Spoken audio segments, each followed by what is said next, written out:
everyone. I'm going to give you a whole bio because it's long, but basically I did start working with the Twins Company when I was 16, and it all started literally from seeing Fraggle Rock at 7 years old. It was the first thing that I ever felt just like I have to be a part of that. And I used to tell people when I was growing up, when they would say, "What's your dream job?" After I said I wanted to be, a puppeteer, I wanted to work in entertainment. And I would always say, "Well, it doesn't exist anymore." And they would say, "What do you mean?" I would say, "Well, it was to work on the original Fraggle Rock." So I never in my wildest dreams thought, 30-something years later, that I'd be standing here and now be the creative supervisor for Fraggle Rock and to work on the reboot and be a part of bringing it back. So it's literally the most exciting job I've ever had in my entire life. It's my passion. I love the show. I love the characters. I love everyone who works on it. And like Nicole said, we don't get a chance to take people behind the scenes very often. So I'm going to take you around the shop and we're going to show you kind of the highlights of how we bring the puppetry on the show to life. Please ask questions. This is your chance to ask anything and everything you ever wanted to know. No question is too insider or too geeky. I'm a big geek. I love, the folks that build the puppets will tell you, I'm always annoyingly over their shoulders trying to figure out how they're doing something. I love it. So all questions are welcome. Hello, welcome! Yay! Perfect timing, we're just starting. Welcome. And we have a little surprise for you at the end of the tour, so we'll come back in this room and have a little surprise. But are you guys ready? Yeah! All right, follow us. So as you all take in this room, this is where puppets like these get made. This is where a lot of the foam is sculpted and cut and fleece is sewn, and all of the magic makers make things come to life. And you have a display here of Fraggles that were part of the original series. Of course, you have the original Fraggle 5, but you also have new characters like Hoagie, Price, who's the green Fraggle back there. That's the character Brett Goldstein did the voice of. You have the Great Glitterini. Adam Lambert does his voice this season. You have Sprocket, you have Uncle Traveling Matt, Hoagie, who's a new character on the show with the purple hair at the end there, and Storyteller, who is from the original series, but we brought back in kind of a new way. And then Barry Blueberry back there is a character I get to play, who's the most ridiculous Fraggle announcer game show host in the world. And these are our photo puppets. So what that means is that inside of them, they're all armatured. There's wire inside so we can pose them. So when you see, shots of the puppets in their full bodies, it's just a nice way to make them look camera ready. But here to tell you even more about these glorious puppets are two of the gentlemen who worked on building puppets for the show. They are also our on-set puppet wranglers. What do you say as a puppet wrangler? We're about to tell you the greatest title in the world. So this is Alexander Jurgen Ferguson and Scotty Johnson. So come over here. Hey, welcome. Talk about wrangling and building puppets. Tell your magic. Yeah. Well, he already said these are the photo puppets, but we also use these. These are also our stunt players. Oh, these are the stunt ones too on the show. So if when Red comes down a zip line or has to go diving, anything like that, we'll use these to rig stunts. And someone gets thrown across the room, we've got two people and we're literally throwing them like footballs across the stage. Yep. So yeah, sometimes they're a bit like throw puppets, but we won't. But they're kind of the stunt players. But Jurgen's in charge of all the on-set rigging, and so everything all the various specialty poses, particularly when they're full body like this, Jurgen facilitates all of that, and again we'll armature them per shot and per activity. So even some of these aren't all, like the Storyteller over there, some of them are kind of one-off puppets where there isn't another version of them. So that on set, those can be kind of transformed into, with armature wire and rigging, they can be transformed into a stunt puppet if it's required. And with the Fraggles, it's always required. And the wranglers really are for the puppeteers. They are our life source because we need a puppet to hold something or to do something with their hands or to have their pupils stuck a certain way for a shot to work. They are the ones who do that, and they're masters on how to figure out very difficult situations. When we have our production meetings before we shoot, the night before we shoot the next day, they really are the secret sauce to figuring out how we can actually get it done. And sometimes it's exciting and it's fun stuff. Other times it's you guys literally climbing up on skin of the teeth, flying by the seat of our pants. Yeah. We're literally wait a minute, we need 4 puppets instead of 2, and we need them all on pogo sticks. We've got 20 minutes, get done. Yep. And so we're like, okay, and so yeah, we gotta make It's amazing pogo that sticks and all the sets are so big now too, but that also just means lots more rock climbing. Yes. Right. yeah, there's a lot of times they'll want, like, they have like this seeing the show, there's like the little cliffs where the waterfalls pour down. Sometimes they'll say, can we get 2 Fraggles up there, but we want them moving, so we have like robo hands that fit up inside their bodies and make their heads move, and then we have to climb up the rocks, pin them down, and then you'll have a puppeteer controlling the robo hands. So the puppet's still looking around, but there's no puppeteer. Hopefully all the kind of magical stuff that nobody will notice. And that's real water on the set. Like, people ask that all the time, like, oh, that's all CG water. It's real water, and so when you see a Fraggle in the pond, there's literally a puppeteer under the pond with their hand through a rubber glove that's going into crushing feet of water, and they're puppeteering. So and these guys have to. And yeah, the wranglers, we have to put on big rubber boots, and we're walking through the pond and kind of holding the puppet down till they can get their hand up inside with the glove. It's pretty crazy. Yes. I've always kind of wondered with the water, because like Red dives all the time. Does it harm the puppets in any way? Like the fabric, like are they washable? We have a special for each of the main Fraggle 5 that get in the water a lot. We have a whole special puppet that's just for them, just for the water, and so they have a special wig that behaves a little bit different, and it does, you know, the really one of the tricks is that the water is chlorinated because so that it's safe to climb around in, and that can kind of bleach out the puppet a little bit. But we have a special puppet just for that then is a little more durable and then can also kind of be refurbed quickly, and we have kind of freshened them up between every dive, so it almost ruins a puppet, but we have one just for that. You're getting some Fraggles in the dryer, which is always Red has that's wigs, nice. like specific wigs. So we have the wet wig that's completely doused, but then we have the semi-wet wig, and her ponytails pop on and off, so we're constantly changing them out. But it's genuinely crazy after one of those scenes, because again Jurgen and the other wranglers who are knee deep in the water are like kind of handing it down a line like a bucket brigade, trying to get it, and then we have to run it back to the shop, and we have a special spinner to spin the water out. And It's so worth it. It's crazy. You just, we were talking yesterday about the fact that, like, we're so wise now how everything is done, and that you can kind of know, right, when something is there or it's not really there, and there's this tactile thing about seeing a puppet in the water, and you just go with it. You believe it. It looks natural. It looks right. So it's always worth it. But yeah, definitely it's the post-pond moment's like, all right, get them out, hurry up. Quick, try to rescue it. So I just want to talk a little bit about, rebuilding from a show that already existed, 40 years ago. Yeah. And getting a chance to rethink some things, and also just what we could reuse, what we need to rebuild. Yeah, a I lot guess of Sprocket's the best example. yeah, like Sprocket. This is an original Sprocket from the original show in the '80s, and I believe all of our Sprockets are. Yep. They've been freshened up a bit. His whiskers get freshened up. But on this kind of a puppet, what goes bad is really the foam inside has a half-life, and it degrades. But sometimes the actual, like finding this well-loved fur, it would be almost impossible to replicate. So Yeah. so as the foam inside goes away, they can replace that. But we certainly, as a company, we've been doing it a long time, so we have all the patterns, and so reproducing these, and then the same with the Fraggle 5. These are all, these aren't the original ones, but they're built exactly the same as the original ones. So it's just like the methods, the materials, the techniques on the Fraggle 5.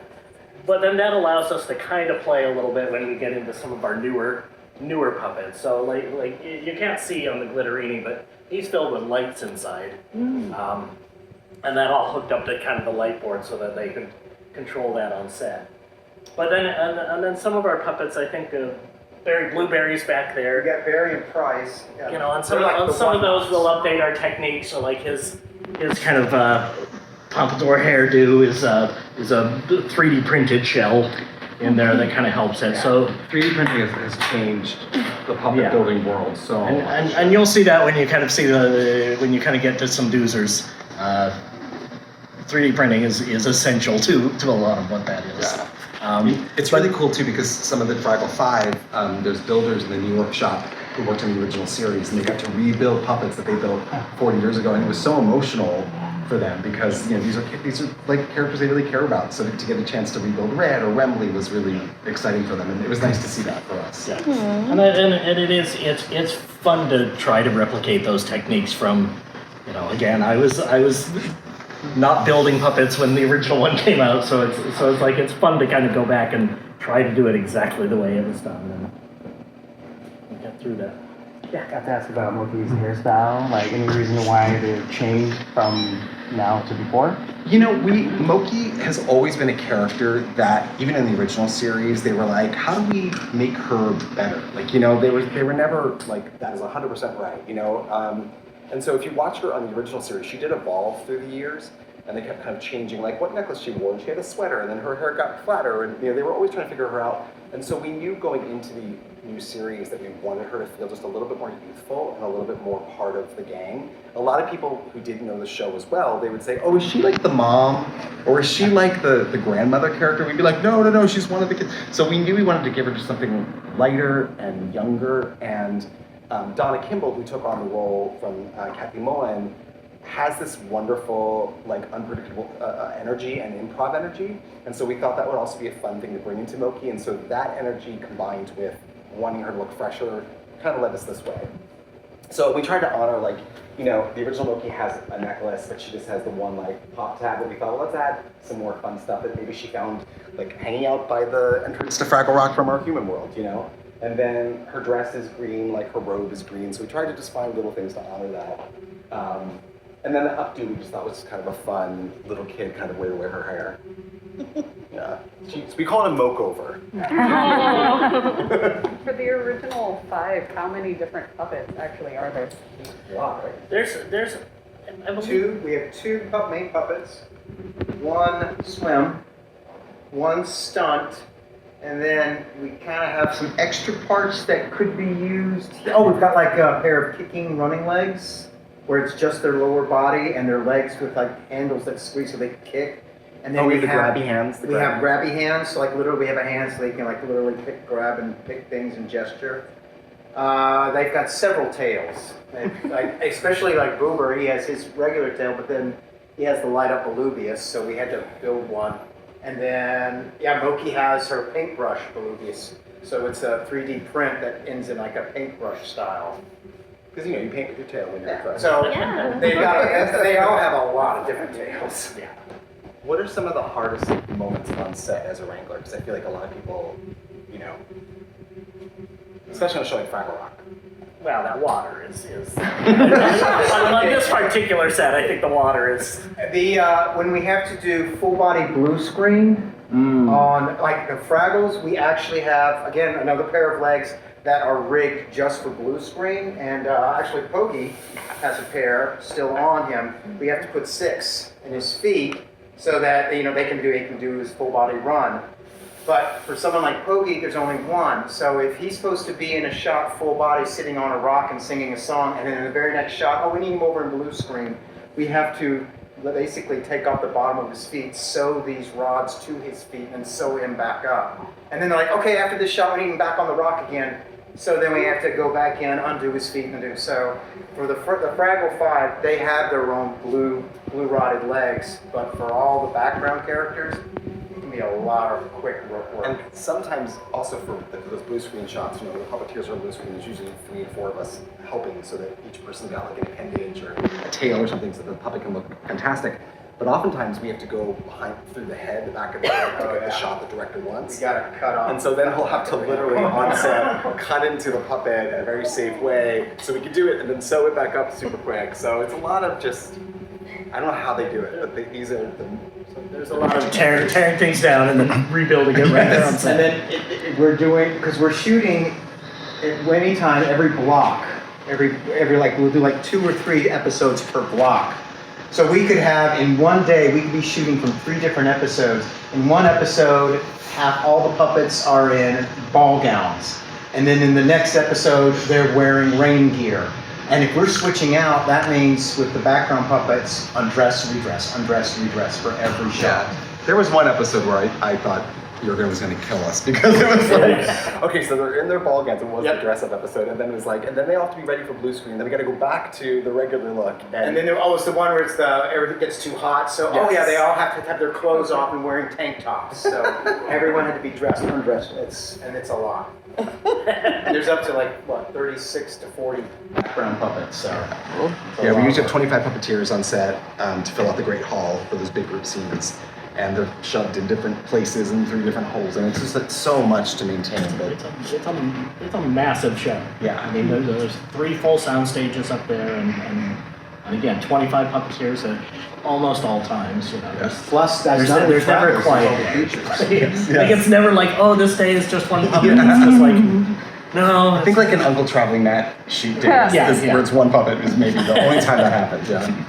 How big is the Wrangling crew?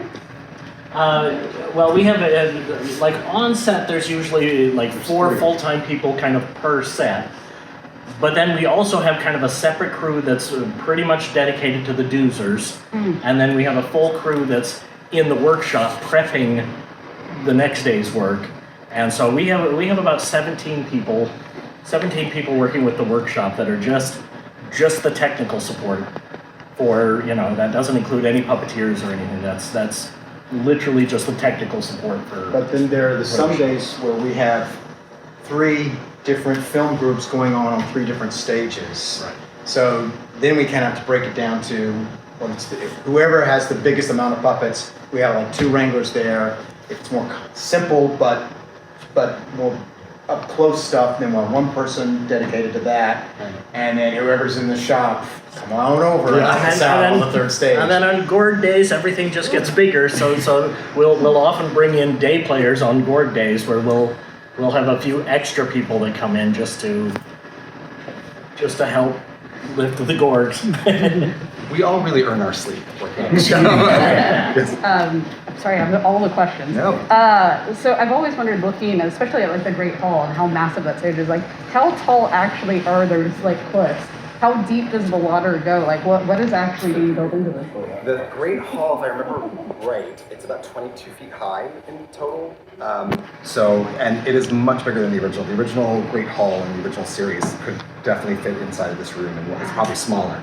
Ours is probably twice the size of this room. It's a massive space. And it's taller than the ceiling. Yeah. And then it goes level is almost just below here. So first level starts here. Yeah, so on this is what it's saying is on Fraggle Rock and most Henson produced puppet shows, the sets are raised up about 4 to 5 feet, so the puppeteers can be standing beneath it.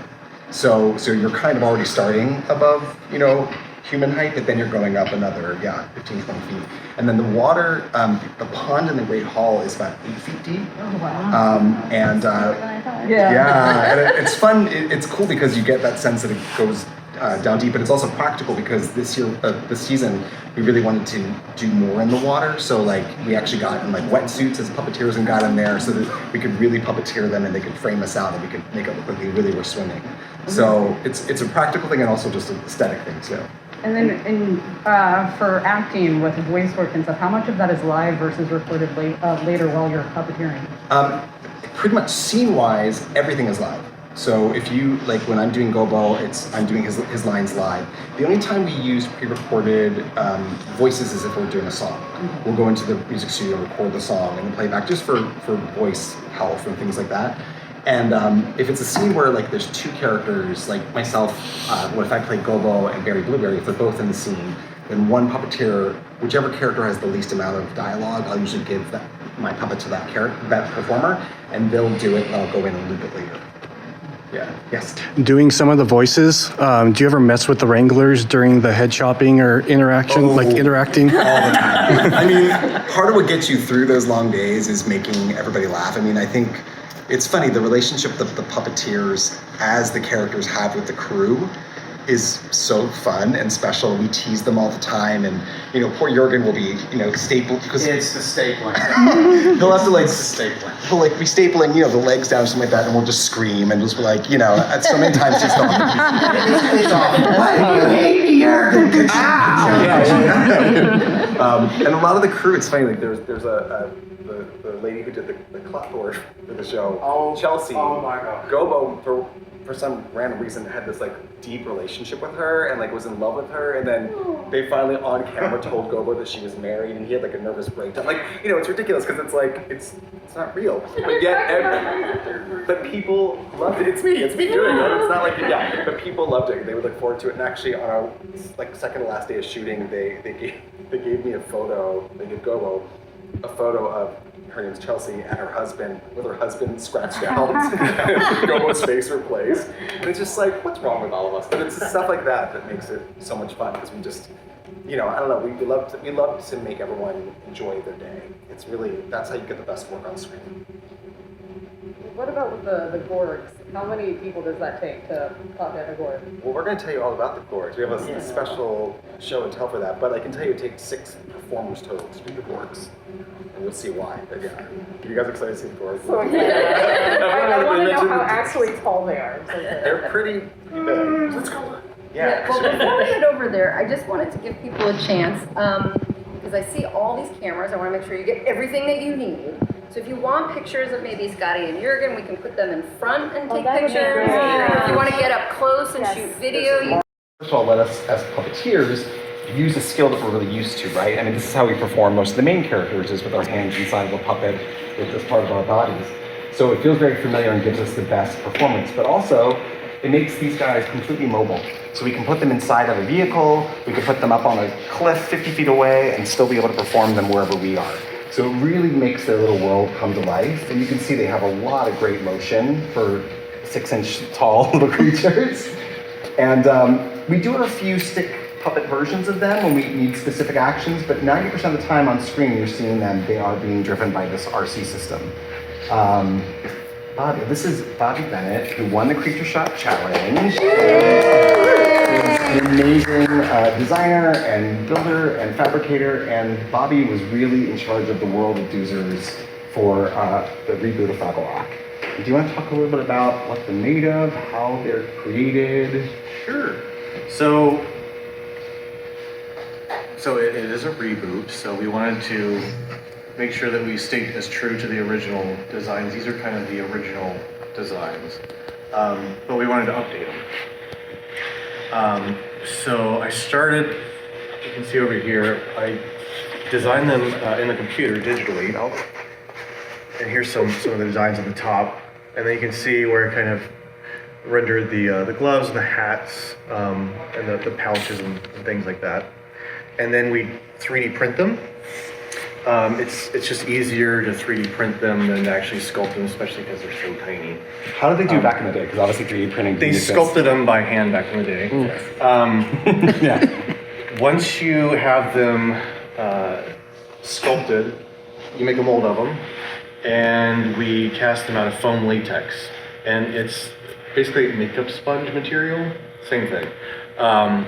And there's an outer mold and an inner mold so that we can control the thickness, because like Johnny was saying, on the inside are tons of mechanisms. What are you saying? I'm sorry, his gizzards. Is this all a lie? It's all a lie.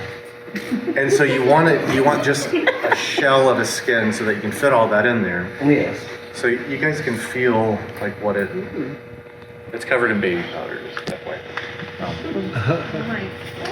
This is like one of the babies. They can. I'm not gonna lie, this moment's very awkward for me, Bobby. Keep talking. Very does feel like a makeup sponge. What do you do once you've got those foam disturbing bodies? What happens then? So then we do a process called flocking. Flocking is this material right here, and what you do is you put a glue on the foam, and you use static electricity to suck the fibers onto the skin. And you know, like when you're scared or your hair stands up on your arm, it does the same effect. So it'll stick out straight. What? So you get like a nice, a nice. How about you? fur. As disturbed by this as I am. So this is what the flock looks like. And it's just shredded synthetic material. And once it goes into the static electricity, it gets shot onto this, and then you have a nice little furry doozer. My goodness. And the original doozers, this was their little harness, and it was all cast out of foam latex and sculpted. For the new season, we kind of updated it, so you can kind of see how it's just, you can do more with digital printing now. You can. So that entire thing is made, right? Except for the strings for the most part. And Correct, It's yeah. printed, yeah. And especially when you're doing such a high scale, like it's a massive amount of just stuff that you have to make for these. And using the computer and 3D printing, you can speed up your pipeline, I guess. Yeah. It would be very time consuming to actually make all this by hand. Whereas now, this is a great example. These are the little, what would you call this? Is there an official name? That was a goo gun. Goo gun. A goo gun. But you can Technical see, terms, you see. this is what it looks like off the printer. And then once it's sanded and painted and all the bells and whistles, you have a perfect little glue gun. Goo gun? Goo gun. And we really, for Bobby and his team, we really pushed on the reboot. We really wanted to take the Deucers even further and give them, iPads, kind of things that lit up, and we wanted them to have more technology and be able just to move more and do more. So there was an episode of the first season where they had this hat celebration, basically, and so Bobby was tasked with making every outrageous, ridiculous hat we could think of, like a chandelier hat and what else? There was like a feather, like a Mardi Gras hat. There was it's just The radish. yeah, that's right. Yeah. I mean, to see like these sweet little dudes are dressed up and like these amazing outfits was just such a treat. And then we also wanted to update, give them a little more color in their outfits. So the architect still has his vest, but cotter pin and turbo and wrench and a lot of the background doozers, we wanted to kind of give them just multicolored vests just to brighten them up a little bit so they pop a little bit more in 4K. Yeah. And also reflect what kids see. That's what kids see, right? That's what the local construction workers look like. So. And on the original, the hands in particular, they were sculpted and cast out of latex, and then they had armatures. For this season, for the reboot, we did them all, we 3D printed them and put magnets so that we could sculpt different positions. So as they're filming, they can just pop on. So Do it to me. Yes. Now you Oh, have no. thumbs Look up. at that. Thumbs up. Thumbs up. Can I hold the lunch bag? I can put the lunch bag on. That'd be fun. Is that over there? There you Yeah. Look at that. Ow. Ow. Ah. There we go. Look at that. I'm ready for lunch. What do you having for lunch? What am I having? Yeah, what are you I'm having? having probably some radish pellets. They're big. And maybe a little bit of moss melon. And probably a steaming cup of radish juice. Are you team radish or team strawberry? Well, it's radish, of course. Tradition. Always tradition. But even props like flashlight, you could make it by hand, but in the computer, it's much easier to make your channels, to put your LEDs in, so we can light up. What? What's sorcery? So now it's lit up, and now cotter pin can be on a little adventure, and they would all have puppet rods, just like the Fraggles. They're just miniature size. Yeah, oftentimes we'll use 2 puppeteers to bring these guys to life, or sometimes 3. So, for example, like with Architect, obviously I'd be over here doing the voice and the head motions and the body leans, and then oftentimes there'd be a second puppeteer holding him on a rod, making him kind of walk below camera, and occasionally there'd be another puppeteer with rods in the hands to be able to do big gestures, and then we could just wipe the rods out after we shoot so that they go away. So that's... Doozer Magic, ask your questions. What questions do you have? Anybody? What should I do with this junior body?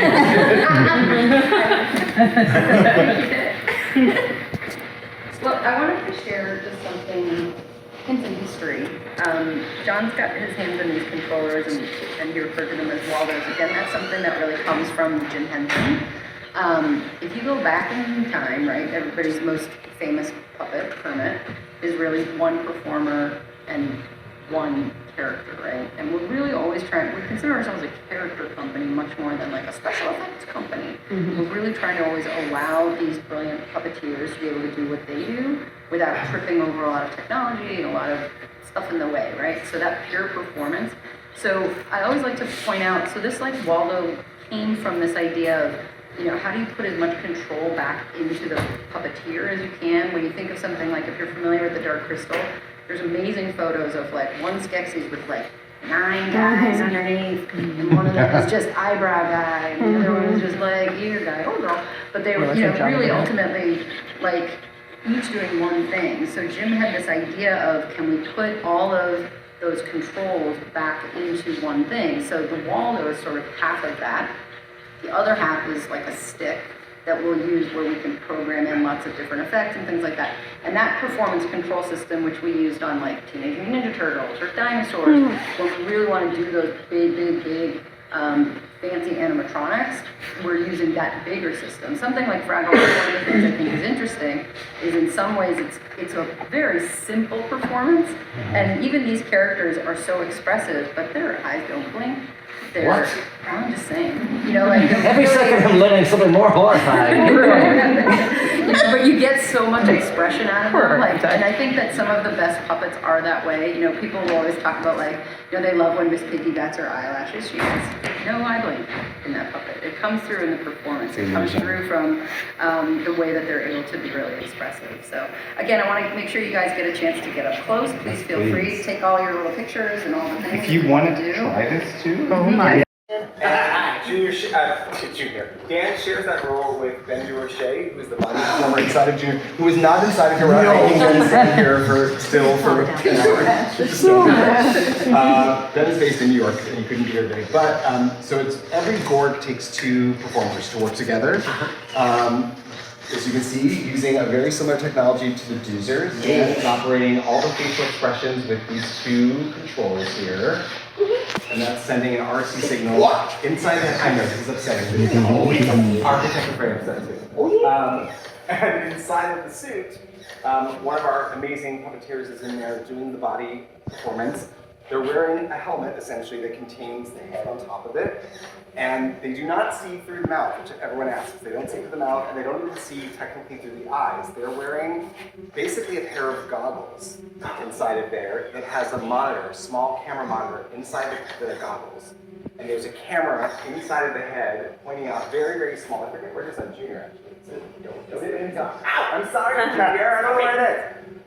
Some characters have it in the top of their head, somewhere in the middle. But anyway, there's a very, very teeny little camera hidden here that sees out, and they're seeing that feed in their eyes. Or they also have the option of seeing what the camera sees. So sometimes if it's a really difficult scene where they have to interact with the Fraggles, they need to know where they are, they'll actually want to see the camera feed, so they can kind of figure out. I don't know how they do that, frankly, because you have no sense of where you are in space except for what the camera's seeing. But most of the time they look directly out through that camera. So it's very disorienting, and it's a lot of work, and it's hot. And there's everyone wears comms so that the performers can communicate back and forth during a scene or between takes if there's notes. And this is built so beautifully because it's basically different kinds of yarns and different fabrics that are super lightweight on a netting. So it really breathes for the performer. It gives that great kind of bulky feel. Dan, anything for you as the voice and as the puppeteer of the face, what's that relationship with the performer inside the suit? I don't know, I'm auditioning right now. There we go. Slow it down. He's there. Yeah, with Junior, he's I'm like, is he having a stroke? Yeah, it's a little different. This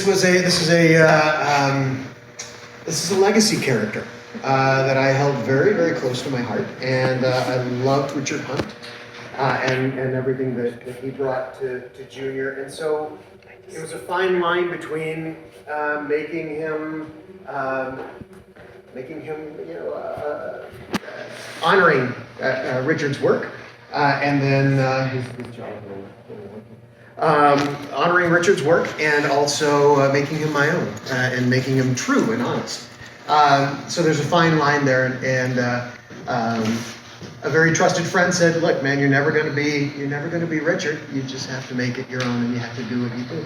So, so yeah, there's a little bit of Richard. There's a lot of us, because it's not just me. Benny inside the costume. You okay in there, bud?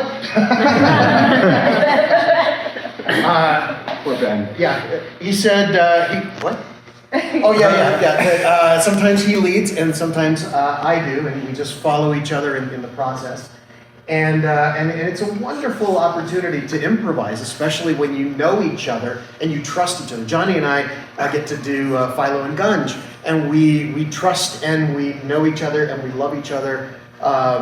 And so if he decides to go one way, then I go that way too. no, absolutely. But if he was, absolutely. Give and take. Oh, it's a lot of give and take. It's side by side, like Southern Honey. Oh yeah, like talking about. Oh yeah, like Laurel and Morty. But we that's a huge part of puppetry is the trust and the camaraderie and the love and the family, because you hear that term get thrown all over the place. But I spend more time, anywhere from 12 to 15 hours on set with people, and we become this huge knit family. And you really, the facial voice performance for the Gorgs really are kind of the eyes and the ears to some degree for the performers inside the suit, because the set that the Gorgs Garden is built on is massive, and it's built like a real yard. If you look at it, there's hills, there's a bridge, there's rocks, so it's very dangerous. And so oftentimes as they're rehearsing, even in the middle of take, because they can communicate, they can say, look out, go to the right, look out. They're really looking out for each other, and I think it's the ultimate form of collaboration between performers, because they're not just bringing a character to life, they're also physically looking out for each other too. And there was a beautiful, you were saying, a give and take between, Ben will say, well, what if I turn this way? And if the eyes looked at the same time, it would get this across. And Dan can say, great, and I'll say it on this line, No. Yeah. And one thing this is something that you'll be able to see now that I've told you, but there are points when Benny has to look through the mouth. He has some access, but that's for safety things. So when his back is to the camera, I'll leave the mouth open. When he's running, I'll allow the mouth to flap, and as he does run, then it'll be sort of like a so that it justifies this. Or if he's going to grab something, he needs to be able to see, because in the monitor everything is flipped. So instead of you and I looking in a mirror and we turn our heads, we do this, right? In a monitor, we do this. So it's the opposite of what we're used to. So it's hard to thread that needle sometimes. So when Benny's about to grab something, a radish, a tool, or whatever, a lot of times, Junior, you'll see him go, ah! Well, that's so he can see what he's going to grab, because he can't see it through the monitor. So he sees giving all the secrets away. I'm just saying, it's fun. But yeah, any questions about Big Boy? Yeah. So sometimes Junior dives and plummets. Is the suit cushioned for stunt, or are there pads? What happens? Depends on what they're doing. So it is very fluffy, it's very safe, and the performers inside wear padding. But if it's something where someone could get injured or it could be dangerous, we have a stunt person that we brought in and put in place of Ben or whoever the performer is. And there also is a stunt head version that doesn't have the mechanics inside of it, that's lighter and a little bit easier to fall in or to jump in, so that it's not quite as dangerous. But we're very it's safety first always, especially for those inside, because it's a giant thing you're wearing on your body, and it's dangerous. And a body this size normally doesn't run, but anytime Benny has done a stunt, I try to run as fast as I can up to make sure that he's okay. Because he's always checking in on my thumb to make sure I'm not spraying something. But yeah, it's very much safety is always a concern. We have a stunt coordinator that's always there. Yeah, performers come first. And just as far as the tech inside of the head, it's basically like a supersized version of what's inside the doozers. It's just like a servo motor times 50, right? So it's just different sizes but the same technology. And we've been able to make the heads more lightweight than the ones in the 80s because they're made out of lighter materials. The servos aren't as heavy. How much does Lexi weigh? The head is 18 pounds. What about the body? Well, that's a very important question. How big do I weigh? Not much. I'm pretty light on my feet. If you want to feel, you can feel the body. You do what now? Well, I'm sorry. There is the internal structure is basically layers of hooping. So there's hooping covered in net, and then all of the yarn is hand tied piece by piece to create his fur. So it's like it's basically the air still kind of gets through there. So it's certainly not cool, but it's but the air there is still a bit of airflow inside. So Scotty, did you say you do all that for by hand? Yeah. Strand by strand? yeah, strand by strand. Wow. It starts as just a skein of yarn, and then bit by bit, each of those is tied into the base netting. And since one of my love languages is touch, words of affirmation are the other ones. Junior, Parental relationships are very challenging at times. But, it's what I can do. Any questions?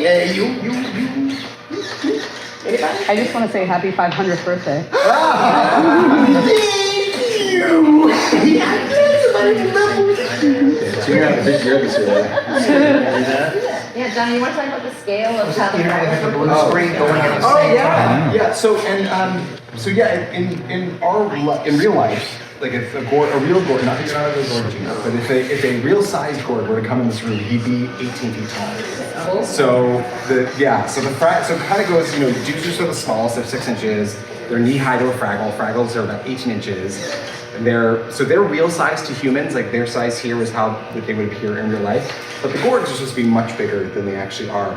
So whenever you see the Fraggles in the Gorb's garden, they're either shot on blue screen and shrunk down, or we also have these little mini Fraggles that are basically like rod puppeted Fraggles. We don't use them as much as the original series did because they don't look quite as great on camera anymore. But with the advent of CG, like in the first season, on the first episode, there's that wonderful shot of the Fraggles running around the garden. Those are CG Fraggles. And so we're able to kind of use a combo of those mini puppet Fraggles, blue screen, and CG Fraggles to kind of get everything we need them to do. Uncle Mr. Johnny, what's a CG? I'll explain it later. But in real life, a Fraggle would be about this big to him. We had that one really fun scene Where I'm holding you. where I'm holding you. Yeah. You're right. And it was they built a huge chest, a giant chest, and a giant arm. And so Johnny was able to Here, and you see it in the trailer actually. When he says, "Oh, not so hard." However you do. Too tight. And that's that. So it's that illusion of. It's really, and so back in the old days, they would have done it probably with a smaller Just one, the little fella. And actually, for the wides of that, it was really funny. So Ben, the performer inside of here, he's an incredible puppeteer. They gave him the mini Fraggle, the mini Gobo, which is like a little rod puppet, and they put it through the chest. They cut a little hole and put it through the chest, and they pinned his hands. And so inside of Junior, here he is doing the body. He's also puppeteering the little Gobo on the wide shots too, and you really believe it. It looks so good. But we always kind of cut around to keep like tricking you. So by the time you go, is that how that? No, that can't be it. Like, you just hopefully totally believe it. Well, I love that you guys were talking about like the most contemporary way we're doing puppets with the gourd and putting puppets in together with blue screen and all that stuff, because we were talking about how in some ways there's also the best demonstrations of the very basics of puppetry. So we were going to have Emmy nominated Tartaglia talk about puppetry now. Yeah. So we're going to wheel this big boy that way. Hi, Junior. Hi, what? Hold on, I need a dry sheet. My hair's like crazy. This This is how we unfluff our hair. Use dryer sheets. Because we get staticky, you know. Hi everyone. Nice to see you. If you look through the television screen in front of you there, I'm looking right at you, hopefully there, looking through the camera. And this right here is pretty much the most basic form of television puppetry you can do. As you can see, I'm holding Gogo up over my head and looking here into the camera, and I'm watching the monitor. And that's really what kind of lets me see what you see, so I can make sure things look really good. And I can make sure I'm in the center of the shot, I can make sure I'm looking the right way, looking right through the arrow, coming in close, even closer. And you know, make sure my head's out of shot, make sure he looks pretty good, runs in and out of frame, play with the depth. Dancer away. You know, and yeah, this is the most basic form of puppetry that we do.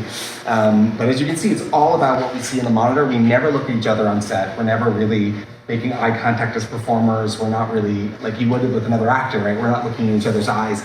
We're always watching that monitor so we can compose the shot and make sure the puppets look as good as possible in frame.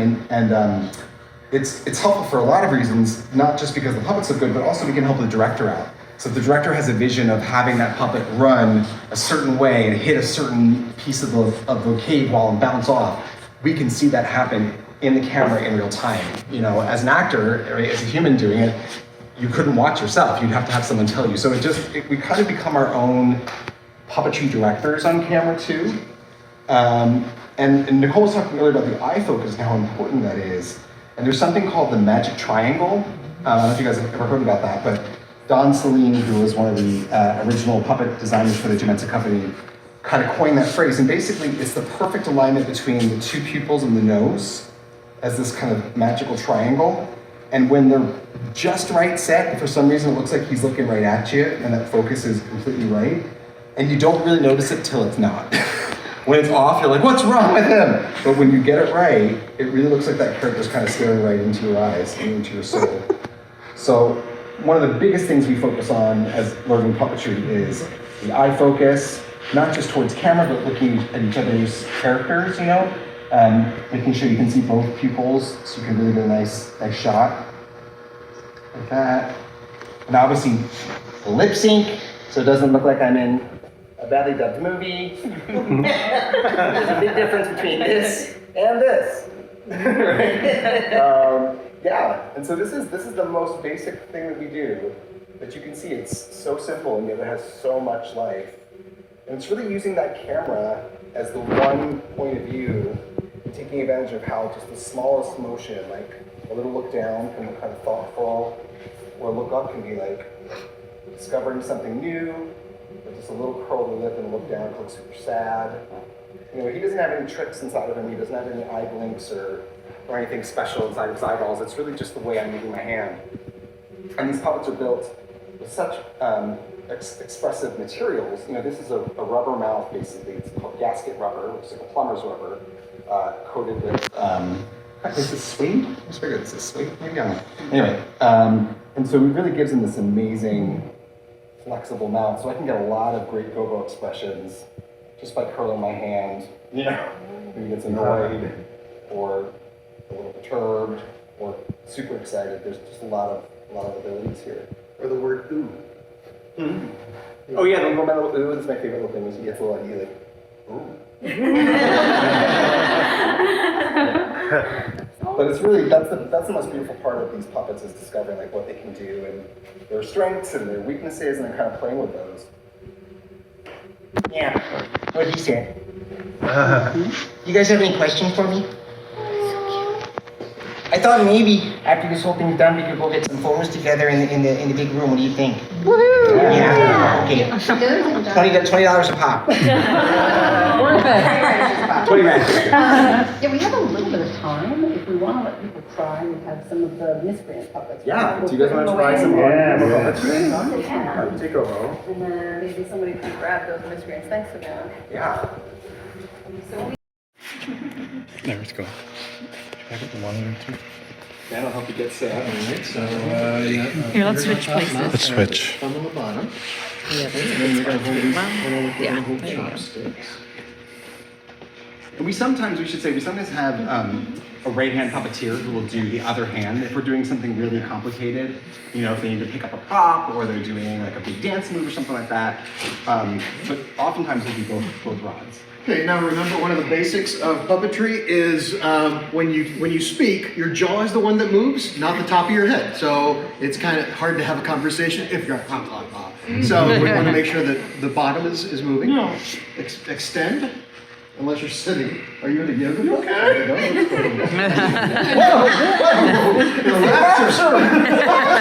I have been chosen. Bye, Ted. I'm sorry, but you weren't. I told you so. Oh, I knew that. There's a place down there for me. Oh, I'm moving in.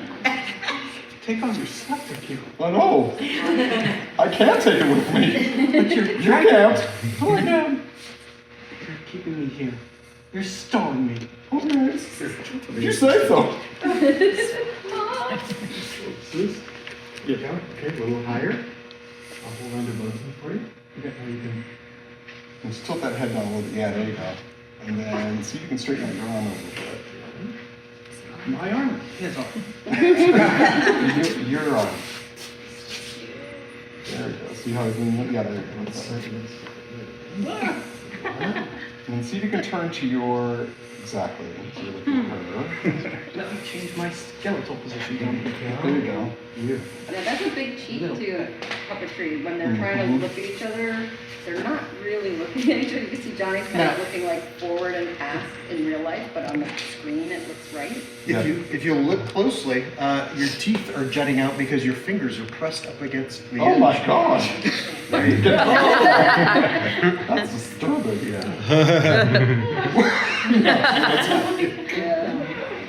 Peanut butter. Something got a condition. I think so. Or some sort of bug trying to get out of your skull. Would you help me with it? I mean, I could try. I could smack you on the back if you want. That help you? That better? There you go. I've done my part. Good job. You say someone else. Yeah. Wait, you want to try? You want to switch on? Yeah. Oh, you want to do that guy? I know, I brought him over just so this, you know. Who else wants to come? Anybody? I like this. Wendy. Yeah? Would you like to try? Yeah, you get to choose which one you want. Oh, sure. There's some little toasty inside. Yeah, toasty as far as like, you'll feel a little crust in it.